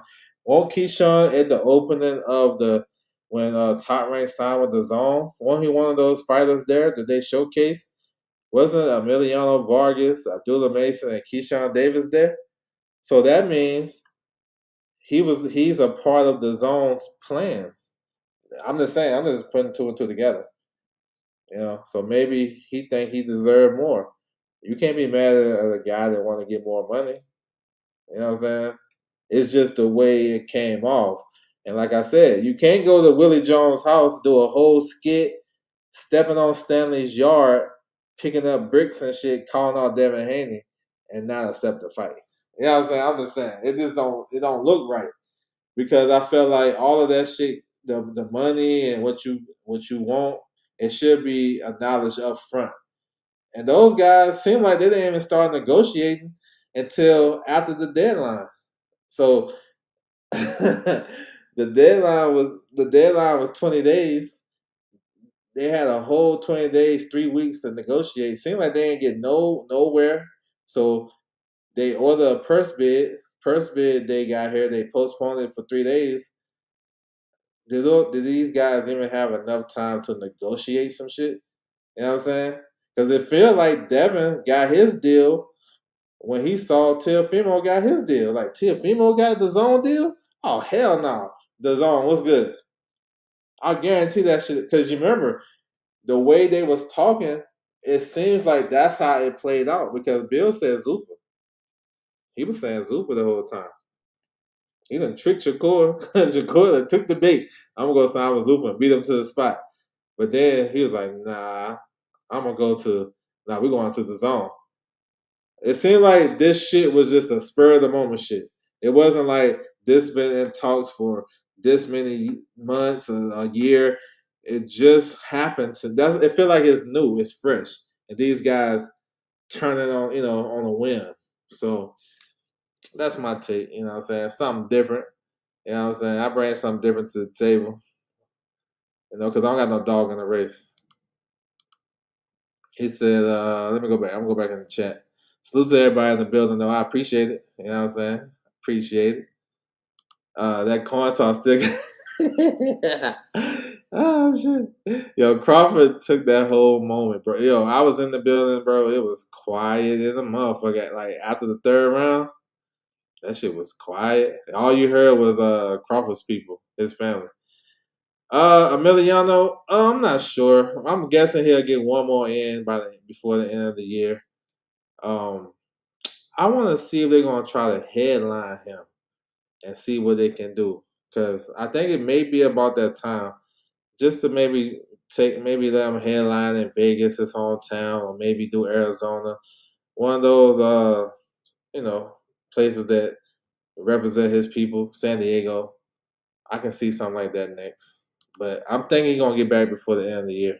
And he looked good too recently. All that still builds his following. And now for real. He did fake retire. And people still was rocking with him. Making me think right now. Salute. Z Pacino, man, laughing. I appreciate y'all. Azufa put the money on the wood for sure, it seems. You think you can give him some work? Who you talking about? Who gives somebody some work? Oh, you talking about Emiliano? Um, I think he a couple of fights away. I'm gonna be honest, but he can be a budding star. So I can see them doing. I can see them matchmaking him carefully, but have him headline. Um, he's number one in the WBO, so he should be pushing for a mandatory spot, in my opinion. Yo, that's a hell of a fight right there. I like that. Um, I like that. I like Scarborough, but that's a tricky fight because Valley is tough and can box. I'm a rock with Scarborough, but I ain't confident in that pick, bro. I'm gonna be honest. But that's a good fight. I'm with it. I already got my membership. Yo, Doug, why you think Al and Ish stay low key? You can't even find a single interview. Yeah, that's actually smart. Look, true story. The fight they had, I forgot what card it was. Oh, when Lester Martinez fought Joshawn James last year. I think it was like March 2025. I seen Ish I seen Ish in the back. He was in the cut. He was in the dark, sitting by himself in the dark. And like, when you walk it back to the concession stands or to the bathroom, you gotta walk around there. And when I walked around there, I was like, "Yo, what's up, Ish? What's up, man? What's good with you?" He was like, "Oh man, what's up, man? You know who I am?" I was like, "Yeah, bro." I was like, "I love what you did with Crawford." And then he kind of kept it pushing. He's like, "Yeah, yeah, yeah, man. Thank you. I appreciate it." So I don't know, yo. Him sitting in the dark like that tells me he don't want no exposure. You know what I'm saying? And that's kind of good for business because you're not letting people see your hand. You're not out here and negotiating in the public. So like look how many times Bill Haney has to change his course because he out here in the public.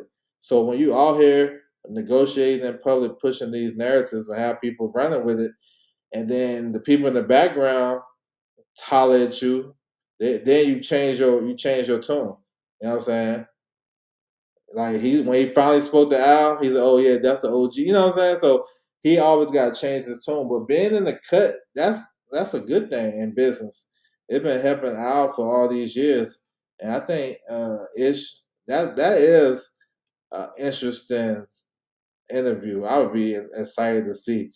Like when I be going to the fights, bro, I don't be hyped to see the fighters or the managers. I mean, you know what I'm saying? People, I ain't gonna say the managers, but the fighters and like Bernie. Like I seen Bernie in person, bro. I like that nigga, man.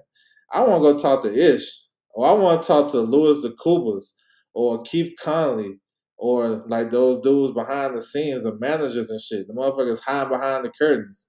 I want to go talk to them because that's where the shit get made at. You know what I'm saying? Talking to Evan Cohen, the PR guy. He used to be with Tyrone, now he's with Zuffa. Talking to these managers, Sam Katz, who has ammo. I'm tapped in with them. Hector, he's a manager. He used to manage Hector Luis Alberto Lopez. Like, I be more hyped with that because I'm trying to understand the behind the scenes shit. So I be seeing fighters all the time, man. That shit don't do nothing for me. Cause those dudes is hella sensitive. That's why you don't see me doing no interviews on my channel. I got 2 interviews. Those shits didn't even go well. It wasn't like it was a bad interview. It was just, I don't know. It was like echo and all type of shit. So that was my cue. We ain't doing interviews no more.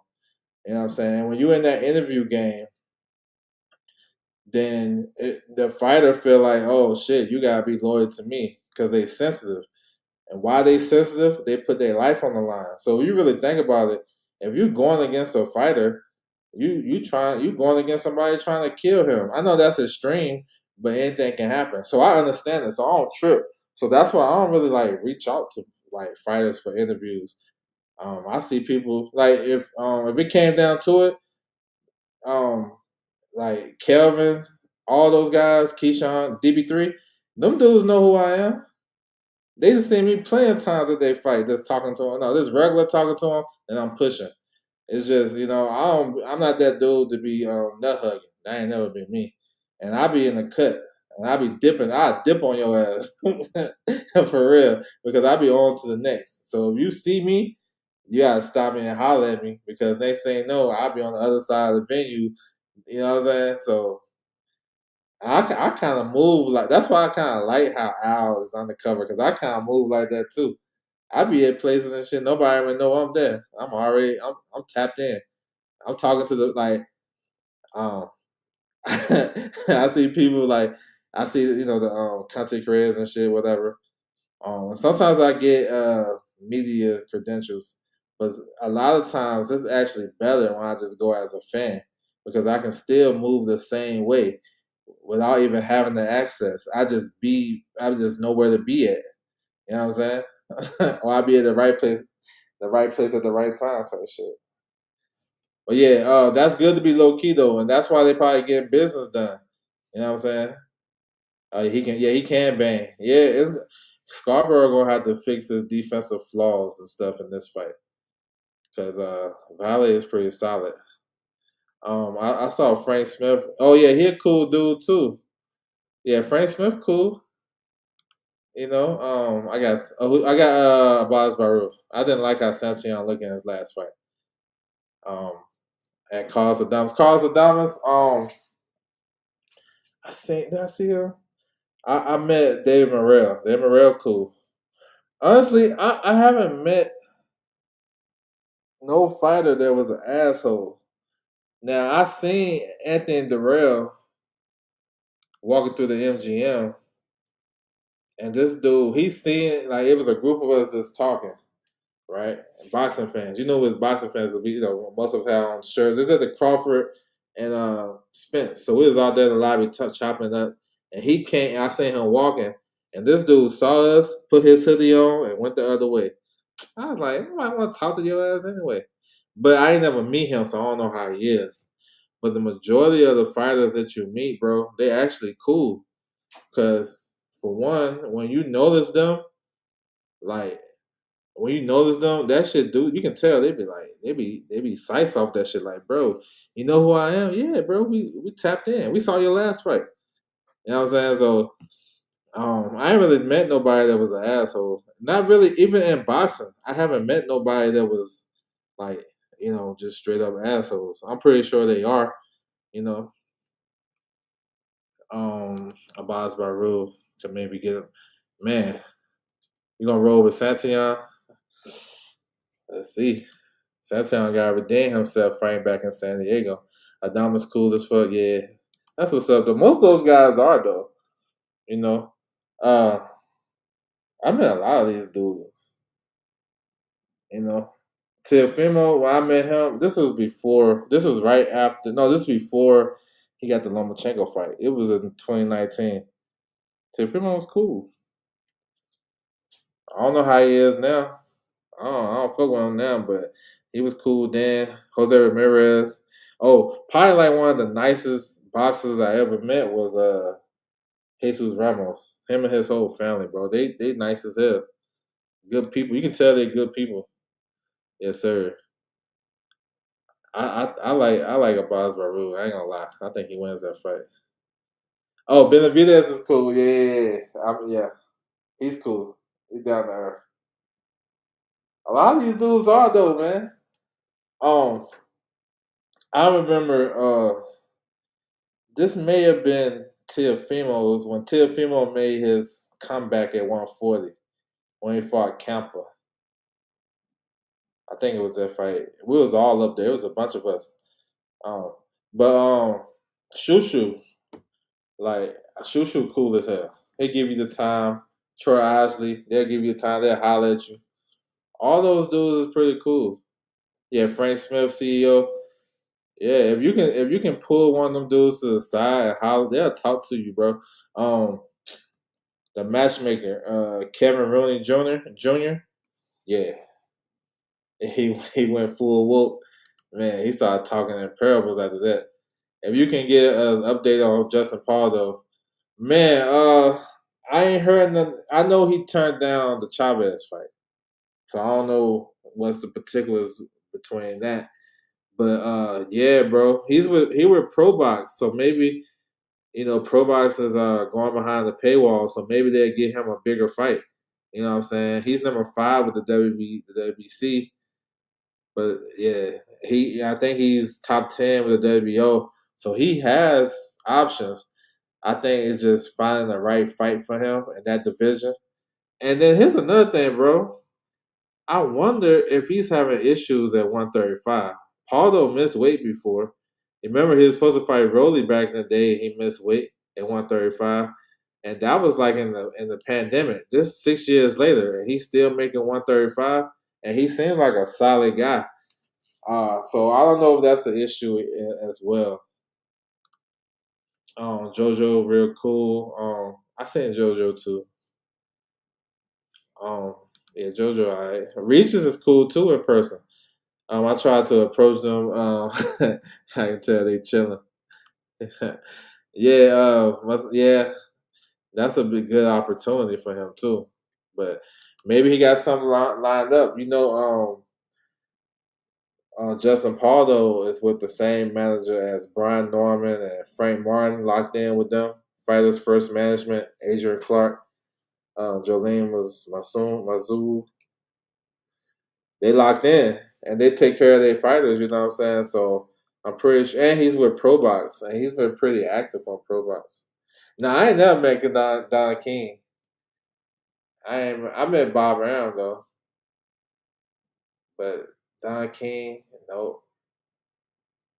I ain't never met Don. I don't think I've been in the same venue with him. I just want to listen to stories. That's all. I chopped it up with Sam Watson for like 2 hours. That Sam Watson cool as hell. Keyshawn talks to you too. Yeah, he'll talk to you. He'll talk to you. Yeah, yeah. Yeah, I remember I was there. Yeah. Speaking of being on, who you want to see him fight next? Either Tiger Johnson or Rohan Polanco. I think that makes the most sense for him. And then because those guys are top 10 in the WBO, he's number 1. He's not the mandatory for Devin, but if he beat one of those guys and have a good performance, maybe they'll grant him that mandatory position and he can try and get his league back against Haney. So I like one of those 2 fights for him. You know what I'm saying? Rohan down. Yeah, that's a good fight. That'd be a real good fight. Yeah. So, you know what I'm saying? It's all good though. But I love this boxing shit, as you guys can tell. Chopping it up. You know what I'm saying? This is kind of like therapy. I ain't gonna hold you. Not like it's something going on, but it's just I love boxing, and that's why I was like had like a damn come to Jesus moment when I seen YouTube boxing, people talking boxing on YouTube. I was like, what the hell is this? This some new. I love it because as a boxing fan, you can't go to work and just talk boxing regular because they don't know what the fuck you talking about. You know what I'm saying? 'Cause most of the people are casuals, and you trying to explain to them what the WBC means and rehydration clause and breaking this shit down and what does this mean and all this mandatory and voluntary. I'm like, man, what the? I don't, you know. So you can come on YouTube and you have like a bunch of people who like boxing and talking boxing too. So I kind of found my niche. I love it though. I just do my thing, stick to what I do. But this is dope. Everybody got a outlet to talk boxing. That Tiger fight is tricky in my opinion. Tiger look good. He can box. You know, I think he'll be smart, but he'll leave some openings for Brian Norman. And those guys shared the ring before and sparring, from my understanding. I don't know who wins that one. That's a good fight though. I like to see it. You ever been to any fights? Man, no. That's on the bucket list. Oh my goodness, bro. I would love to go. Love to. I gotta do that for sure. Who got you? My uncle got me into boxing, bro. He said your pops. Now my uncle got me because I'm '80s baby, '82. So growing up, ABC, NBC, you can watch it on regular network and shit.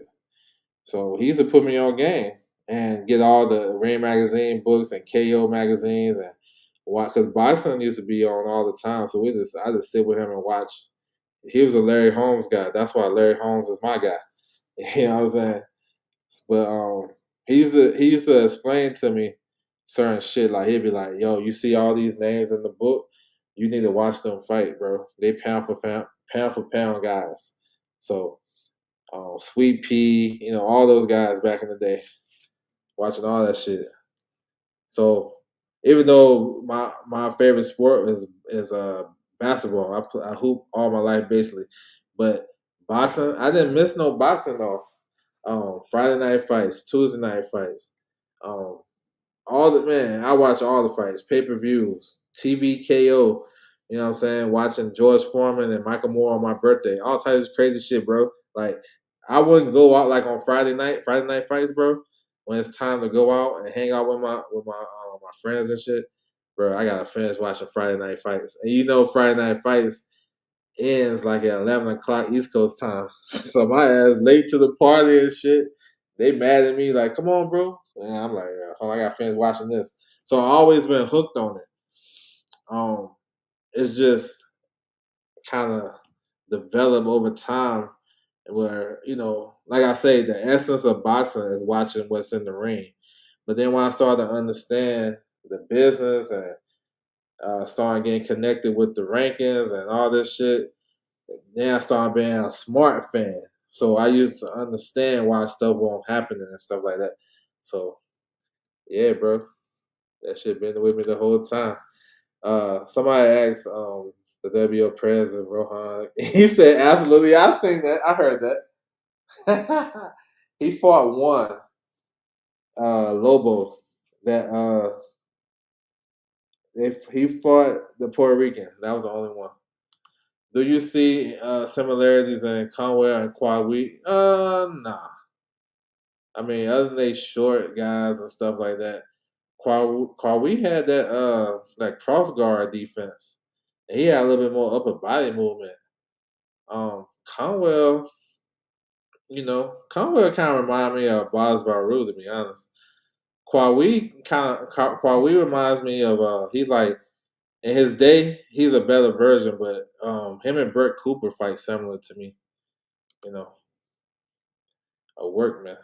He got good upper body movement. Mike Tyson greatest hits. Yeah, oh for sure. Yeah, I watch all that shit. Um, the HBO documentary with Sugar Ray Robinson and uh, the legendary nights. Oh my goodness, what? Yo, I ain't gonna lie. Every night before I go to bed, bro, I've been on Tyson 1986. You know what I'm saying? Starting with he had a fight. I think he had about 8, 9 fights in '86. Can't remember, but I'm just going through like I'm watching like the whole build up and then the build up to the fight. So Like last night, I was watching him and Jose Ribalta, and then just listen to the commentary and how they was building up and hyping up Mike Tyson, and they were saying he was in a catch-22 because if he knock out Ribalta in the first round, they're gonna say he find another bomb, and if he go the distance, same type of narratives we hear today, and that's why I was telling dude the other we had I guess we had well it was a little debate whatever. I was telling them the same shit that goes on today had been going on back in the day. It's just it wasn't so publicized, you know. They had catch weights and all that shit back in the day. Hoop Dreams, yeah, I remember Hoop Dreams. We watched Hoop Dreams. I remember watching that shit in school. You remember they had to pull it down. The TV was on a little cart and they rolled the TV in there, and we watched Hoop Dreams. That shit was on PBS. I was 103 for me growing up. Okay, Pac Man. Okay, yeah, bro. That's what's up. That's dope. Yeah, Pac Man, the Floyd Mayweather era. Yeah, bro. I ain't mad at y'all. Salute to y'all. Um, look, man, I appreciate you, bro. Boxing is an art. Facts. Yeah, boxing is dope to me. I got a T-shirt that said "Boxing is dope." I wear that shit on a regular. But yeah, no, it's like once you start to understand it though, and I'm like, okay, I can bring something to the table that because I remember when I first started. I first started my channel like 2018, but I was very inconsistent. I only did man, oh shit, I was bullshitting. I used to be in all these channels in that chat, and I'm like, because I thought they knew the behind the scenes shit, or they knew something we didn't know. Because you read the title, you click on, you like, okay, they got some inside information, they got some shit popping that we don't know. So I listen to it, I'm like, hold on. And then when I ask them the question, like, hey, bro, what's up with this one? What's up with that one? And they don't know the answer. I'm like, hold on. So I just want to do my own shit. So I try to do my content the way I want it. I want all the information, all the news, all the little nuggets, all the little behind the scenes shit, bro. Um, that's just me. Not to knock nobody else, but if you say that if you talk about a landscape in a division, I want to like break it down for me. Like that's why like I trip out when people say, "Oh, Zepeda versus Mason, Zepeda versus Mason," but Mauricio last week said Zepeda got to fight Yali Herrera, and nobody even said his name. I'm like, hold on, bro, because that. So what happens is we go for the low hanging fruit, and then these big challenges that say, Devin Haney versus Leon Paro, Devin Haney versus Leon Paro. Then everybody pushing that narrative, but but Leon Paro is with PBC. PBC just had a bad negotiations with Devin Haney. Wouldn't it make sense for Paro to fight the winner between Rolly and Teofimo? I'm just saying. But when you go listen to this and you see the title and you go listen to it, I'm like, okay, I want to hear the piece when they say Leon Parvo is signed with PBC. I'm waiting for it. 5 minutes in, nope. 9 minutes in, nope. Damn, this nigga don't even know about that piece. Nope. They pushing the narrative. Let's go on to the next because I feel like if you got a big name in this boxing shit content, you should be able to break down everything. It shouldn't just because look, your people gonna fuck with you regardless. You know what I'm saying? Whether you right, wrong, and different. So how about give them all of the game, not just the part that's going to whatever, because they still gonna come because you're in the algorithm now. And I always say that. That's facts though. So throw all the. That's why I always throw all the caveat. Yeah, I think I can see what you're saying, but let me give you this. Let me offer you this, right? Give you something else to eat to chew on. Maybe you never tried this before. Let me give you some of this. You know what I'm saying? He said, I remember being a little kid watching Pac Marquez 4. Yo, that was crazy. Yo, that's dope, bro. Yo, that was crazy, yo. Yeah. I remember when I was at in all four of those fights. I think the first fight was a boxing after dark. And nobody expected Pacquiao because Pacquiao was still on the come up. He dropped Marquez 3 times. The second time, I was in Korea watching that. second and third. No, the second time I was deployed to Afghanistan, and then the last time I was at home. But that shit, yo, listen, all four of those fights was crazy, bro. The excitement was wild when he knocked out Pacquiao, bro. Yo, that shit went crazy. He said, "Golden Boy can have two lightweight champs." That's a fact. That is a fact. You right, bro. They damn sure could.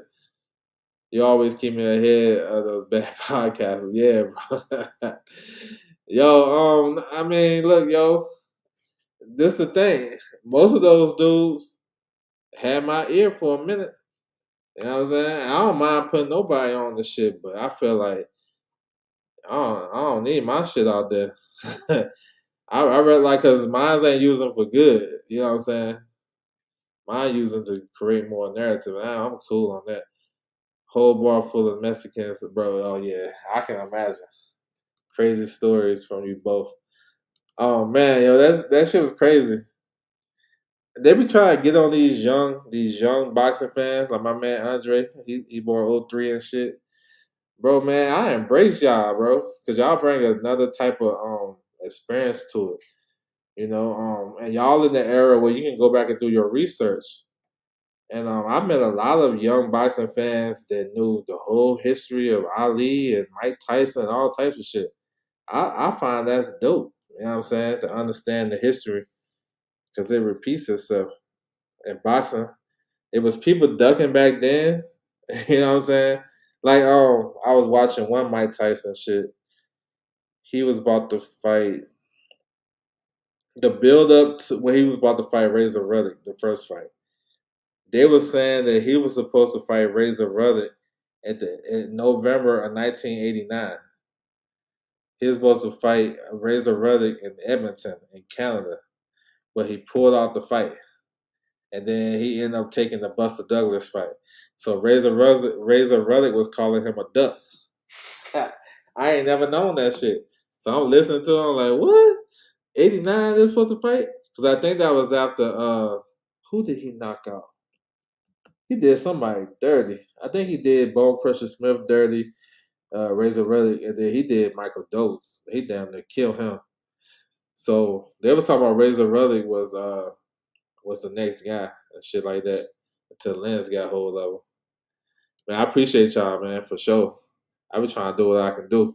Cause I mean, I just want to bring. I always want to bring a different perspective, though, and I appreciate y'all for sure. Salute to everybody. We'll be back tomorrow, Wednesday. We'll be back with the IBF rankings. You know what I'm saying? I appreciate you guys staying on, rocking with me. That's some dope shit right there.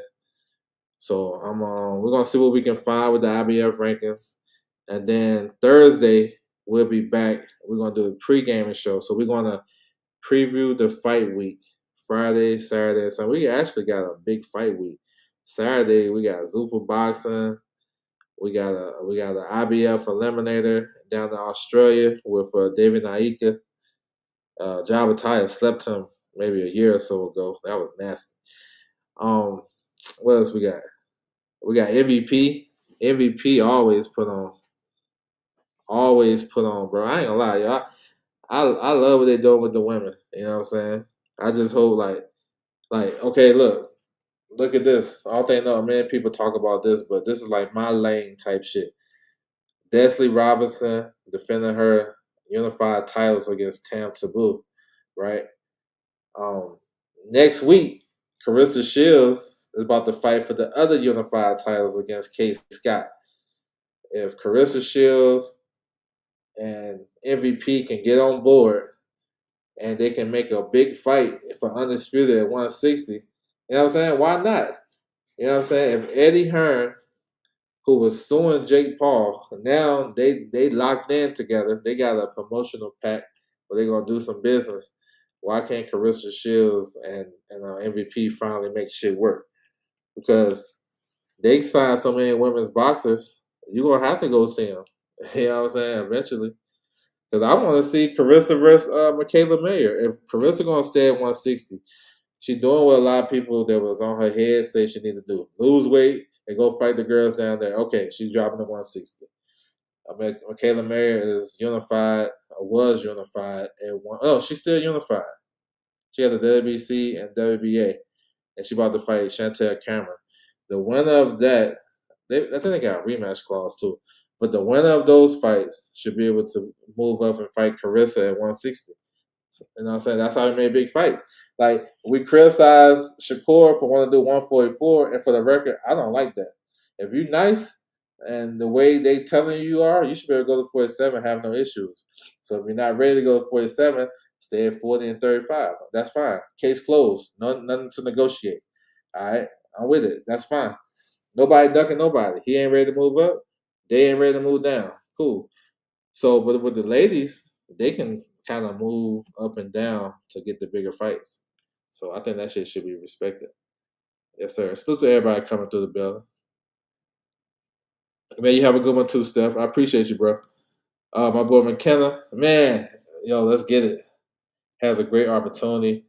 I'm kind of mad that he let that momentum go, but hey, he got a big opportunity, especially at 160, when the division is thriving for somebody to take the grabs. You know what I'm saying? Because even though Adama's probably the best guy at 160, he ain't no star.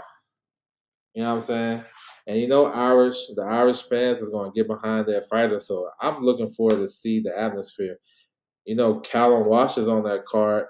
He's like they trying to build him like Conor McGregor and shit. And it should be rocking and rolling there. I'm looking, man, I can't wait for that. So, yes, sir.